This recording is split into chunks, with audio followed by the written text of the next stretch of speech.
Hi అండి. Welcome back to Ammu's kitchen. నేను మీ సౌజన్య. ఈరోజు మనం రిబ్బన్ పకోడీని ఏ విధంగా తయారు చేసుకోవాలో ఈ వీడియోలో మీకు చూపిస్తాను. మనం ఈ రిబ్బన్ పకోడీని స్వీట్ షాప్ స్టైల్‌లో టేస్టీగా, క్రిస్పీగా, కరకరలాడుతూ ప్రిపేర్ చేసుకోవచ్చండి. ఈ ప్రాసెస్‌లో ఒకసారి ట్రై చేసి చూడండి. కరకరలాడే రిబ్బన్ పకోడీని మనం ఇంట్లోనే ప్రిపేర్ చేసుకోవచ్చు. చాలా టేస్టీగా ఉంటుంది. ఇప్పుడు మనం ప్రాసెస్‌ని చూద్దాం. ముందుగా మనం ఒక 2 కప్పుల వరకు బియ్యపిండిని తీసుకోవాలండి. అలాగే ఒక కప్పు శనగపిండిని తీసుకోవాలి. 2 కప్పుల బియ్యపిండికి ఒక కప్పు వరకు శనగపిండిని వేసుకొని ఒకసారి బాగా కలుపుకోవాలనమాట. ఈ విధంగా బియ్యపిండి, శనగపిండి 2 కలిసిపోయేలాగా బాగా కలుపుకోవాలి. ఈ విధంగా కలుపుకున్నాక ఇప్పుడు మనం స్టవ్ ఆన్ చేసుకొని ఒక గిన్నెలోకి వాటర్ పోసుకొని లైట్‌గా వేడి చేసుకోవాలండి. మరీ ఎక్కువగా వేడి చేసుకోకూడదు వాటర్‌ని. కొంచెం లైట్‌గా వేడి చేసుకున్నాక ఒక 2 టేబుల్ స్పూన్ల వరకు నెయ్యిని గూడా వేడి చేసుకొని వేసుకోవాలండి. నెయ్యి గాని, ఆయిల్ గాని, బటర్ గాని ఏదైనా సరే కొంచెం వేడి చేసుకొని పిండిలో పోసుకోవాలనమాట. ఇలా వేసుకోవడం వల్ల రిబ్బన్ పకోడీ అనేది గుల్లగా వస్తాయి. ఇప్పుడు పిండి మొత్తాన్ని గూడా బాగా కలుపుకోవాలి. ఆయిల్ గాని, ఘీ గాని వేసుకున్నాక పిండి మొత్తాన్ని బాగా కలుపుకోవాలి.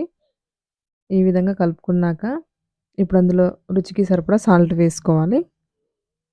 అలాగే ఒక టీ స్పూన్ వాము, ఒక 3 టేబుల్ స్పూన్ల వరకు నువ్వులు వేసుకోవాలి. నువ్వులు ఎక్కువగా ఉంటే బావుంటుందనమాట టేస్ట్. ఒక టీ స్పూన్ కారం వేసుకొని వీటన్నిటిని గూడా బాగా కలుపుకోవాలి. ఈ విధంగా మొత్తం మిక్స్ జేసుకున్నాక ఇప్పుడు అందులో మనం వేడి చేసి పెట్టుకున్న వాటర్‌ని కొంచెం కొంచెంగా పోసుకుంటూ పిండి మొత్తాన్ని బాగా కలుపుకోవాలి. మనం డైరెక్ట్‌గా గూడా బియ్యమును, శనగపప్పుని రెండిటిని కలిపి పట్టించుకుంటే ఇంకా బాగా వస్తాయండి క్రిస్పీగా ఈ రిబ్బన్ పకోడీలు. మనకి అలా పిండి లేనట్లయితే ఇలా విడివిడిగా గూడా కలుపుకొని ప్రిపేర్ జేసుకోవచ్చు. ఈ విధంగా పిండిని సాఫ్ట్‌గా కలుపుకోవాలనమాట మెత్తగా. మరీ గట్టిగా ఉండకూడదండి పిండి. కొంచెం పలచగానే ఉండాలి. ఇప్పుడు మనం వెడల్పుగా ఉండే రిబ్బన్ పకోడీ జంతికల గొట్టంలో బిళ్ళని తీసుకోవాలండి. ఈ ఈ షేప్‌లో ఉండాలనమాట. ఇప్పుడు మనం ఈ జంతికల గొట్టంలోకి పిండి ముద్దని పెట్టుకోవాలి. పిండి కొంచెం పలచగానే ఉండాలండి. లేకుంటే మనకి ప్రెస్ చేసేటప్పుడు కొంచెం ఇబ్బందవుతుందనమాట.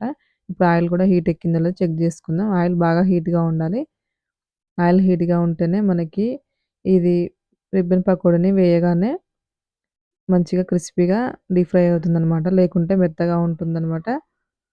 ఈ విధంగా ఆయిల్ పొంగుతూ రావాలి. అప్పుడే మనకి ఆయిల్ అనేది బాగా హీట్ ఎక్కినట్టు. ఇప్పుడు దీన్ని ఒక నిమిషం వరకు బాగా డీప్ ఫ్రై చేసుకోవాలి. వెంటనే తిప్పకూడదండి. మనకి అందులోంచి ఆయిల్‌లోంచి వస్తున్న బబుల్స్ మొత్తం గూడా పూర్తిగా ఆగిపోవాలి. అప్పటి వరకు మనం వీటిని డీప్ ఫ్రై చేసుకోవాలి. రెండో వైపుకి టర్న్ చేసుకోవచ్చు. ఈ విధంగా బబుల్స్ అనేవి ఆగిపోయినాక ఇప్పుడు రెండో వైపుకి టర్న్ చేసుకుందాం. రెండో వైపుకి తిప్పినాక గూడా అందులోంచి బుడగలనేవి వస్తాయి. ఆ బుడగలు ఆగిపోయినప్పుడు మనకి ఈ రిబ్బన్ పకోడీ డీప్ ఫ్రై అయినట్టు. ఇప్పుడు దీన్ని తీసేసుకుందాం. ఇప్పుడు రెండో ట్రిప్‌కి గూడా ఆయిల్ బాగా హీట్‌గా ఉండాలి. ఈ విధంగా కొంచెం బ్రౌన్ కలర్ వచ్చేంత వరకు తీసేసుకోవాలి. బయటికి తీసాక కలర్ చేంజ్ అవుతుంది. ఇదే ప్రాసెస్‌లో మిగతా పిండిని గూడా ప్రిపేర్ చేసుకోవాలండి రిబ్బన్ పకోడీని. అంతే అండి. ఈ విధంగా మనం ఎంతో సింపుల్‌గా, క్రిస్పీగా, గుల్లగా ఉండే రిబ్బన్ పకోడీని ప్రిపేర్ చేసుకోవచ్చు. పిల్లలు గూడా ఎంతో ఇష్టంగా తింటారు. ఈ విధంగా కరకరలాడుతూ ఈ రిబ్బన్ పకోడీని మనం ఇంట్లోనే ప్రిపేర్ చేసుకోవచ్చు. మీరు ఈ ప్రాసెస్‌లో ఒకసారి ట్రై చేసి చూడండి. మీకు ఈ వీడియో నచ్చినట్టయితే ప్లీజ్ లైక్ చేయండి, షేర్ చేయండి, కామెంట్ చేయండి, సబ్స్క్రైబ్ చేసుకోండి. Thanks for watching.